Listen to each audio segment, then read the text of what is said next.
Welcome back to Farming Life in the World Anime Review, episode number 4. We're going to discuss episodes 9 and 10. After this one, and I'm doing Comic Core next, I'm going to go straight to do Rise of Hero, get that done and over with. So, with this particular one, like I mentioned, we're discussing episodes 9 and 10. Now, you might be thinking, did we get new characters? Yes, we did. Now, in episode number 9, mostly put when it comes to episode 9, it is, well,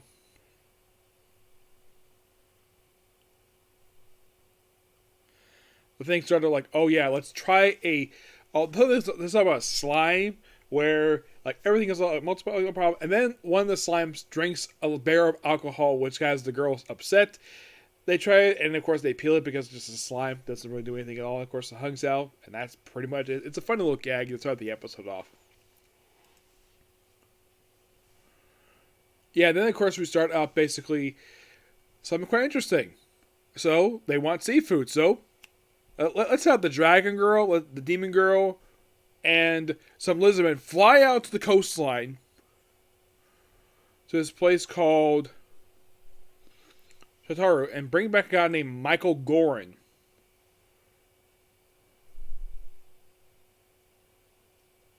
Who is voiced by Jay Hickman.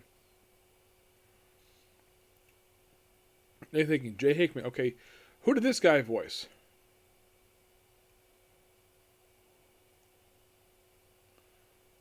Well, apparently he was in the film Apollo 11. Yep, bit parts.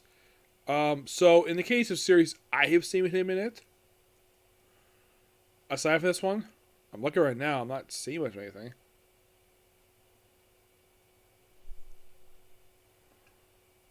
Yeah, this is the first one I've seen. I mean, the only thing I've seen this guy in is basically he was because I've seen Apollo 11, which is an absolute great movie to see. Yep.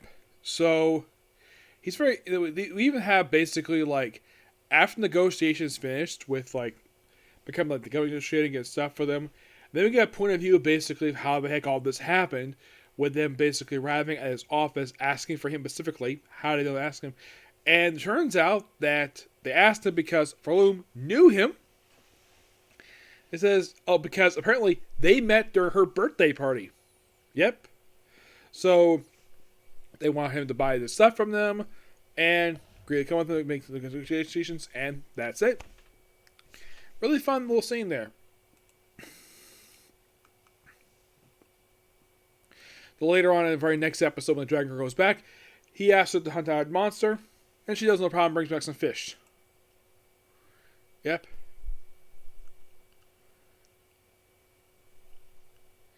Yeah, and then all of a sudden, like, the next thing we have, another dragon shows up, and this dragon just happens to be Gorm's big sister. Yep, that means Lashita is her niece. Yep, and the reason why she's here because basically her little brother is offering her niece, who is apparently 900 years older than she is, which I don't know how that works. It's really weird. To be married and meet the man basically, and he's like, and Kara's like, what, you're offering me your daughter, dude? And by the way, I should point out though, this is the second series I come across.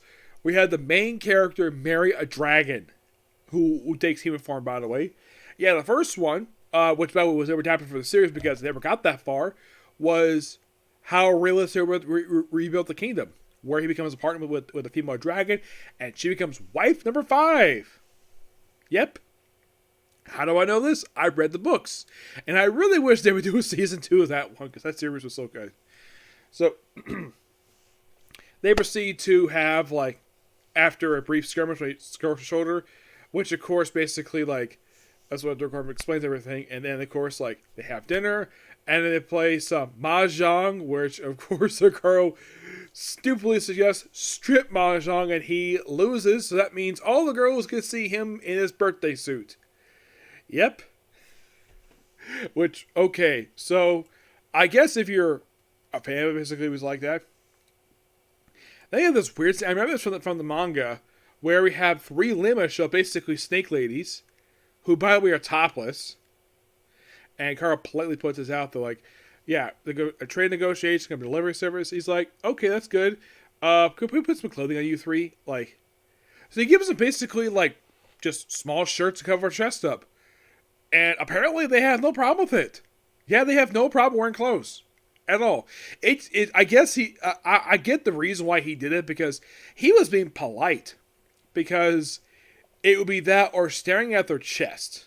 So then we see later on where they stop a failed invasion of the village by a princess, by the Demon King daughter.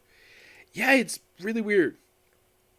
So then we have three girls, Rosalind, Rogue, and Kachi, convince Princess Yuri that, the convince half-trots. Yeah, the first girl reminds you of some other girl from anime. She is voiced by Brittany Lillia. Yep. Yeah, great voice actor she is. She's actually Matt Shipman. You're thinking, Matt Shipman? That name sounds familiar.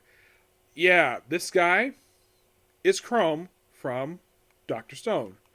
But in the case of Brittany, well, let's see. The series I have seen her in it, and this could be quite something. Okay, she was in My First Girlfriend's a Gal. She's Lisa from Death March Super World Rhapsody. She's Cowgirl from Goblin Slayer. Yep. She's the child version of August from Fairy Tail. She was in the dub that has not been released yet for My Life as a Council President. I'm also watching Nietzsche show. Yeah, a friend of mine got me into that. It's okay anime. She was in One Piece. She's a young version of Trafalgar Law. She is Foo Fighters from JoJo's Bizarre Stone Ocean. She is Saki Saki from Girlfriend.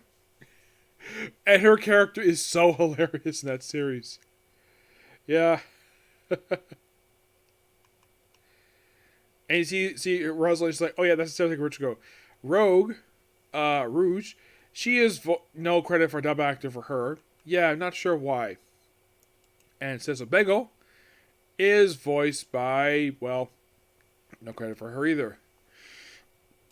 Princess Yuri, I think there's dub actor for her. Yes, Emily Lou. Emily Lou, I had to look her up. So, apparently, they identify as agender. So this person's identified as non-binary.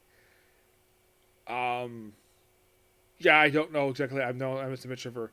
So, these following series I've seen her in. This person in Super X Heroes, Nichijou. She's Ponyta from Skeleton World. Akin Sakari from Chainsaw Man. And this series. Yeah, so small handful of series. Oh yeah, she's also Mary Slime from Eden Zero. Yep. Yeah, so she decides to revisit the village. And the scene itself reminds me of something from Drugs of the World, especially the girl herself. The princess wears an outfit, so picture here. Reminds me of the young noble girl from, by appearance wise. Like, I'd say by personality, reminds me of Noble Girl from Drugs in the World, but the outfit reminds me of the Ghost Girl from Drugs in the World, which is still not received a dub for some reason. Which is kind of weird. I mean, the series aired 2 years ago, and there's no dub for it. Yeah, it's a bit weird. That one.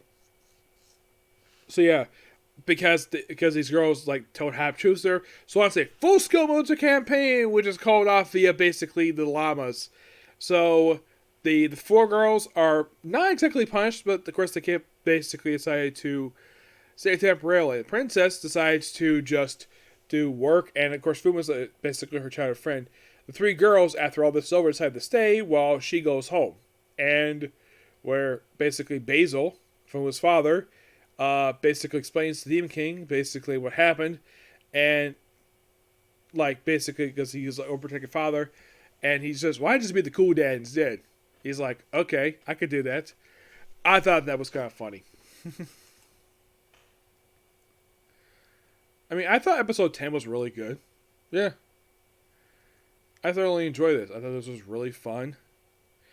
And then, of course, basically they had the last part of the episode end with basically like where let's have we have harvest coming up, we have harvest happen, and winter's coming up, we have too much food. So Lashida takes to her parents, and her aunt takes to her parents, and she just happens to run the Dark Elves, which I've heard of as Mountain Elves for some reason. Heck, even Kara basically first like, by appearance wise, these ladies are Dark Elves. And they're like, we're Mountain Elves. I'm like, you have dark skin and you're not Dark Elves? The High Elves are basically normally Light Elves, and then we have Dark Elves. And this is the not many series I've seen like this for anime wise where I come across Dark Elves. I mean, this is a very rare occurrence. I think like in the case of another series I just mentioned, How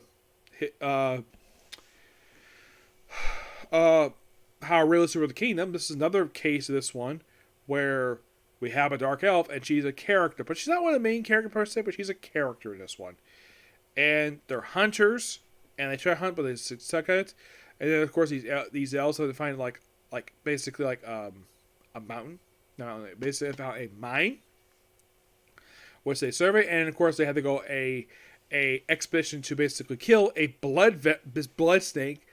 Like, ooh, good fragrance, obviously. Oh, by the way, another episode, they actually had mayonnaise in this world, which I thought was quite funny. But these two episodes, a lot of fun, and can't wait to discuss the last two episodes. But next thing I'll discuss at the Comic Corner will be right here. So I might not get to this one today, okay? So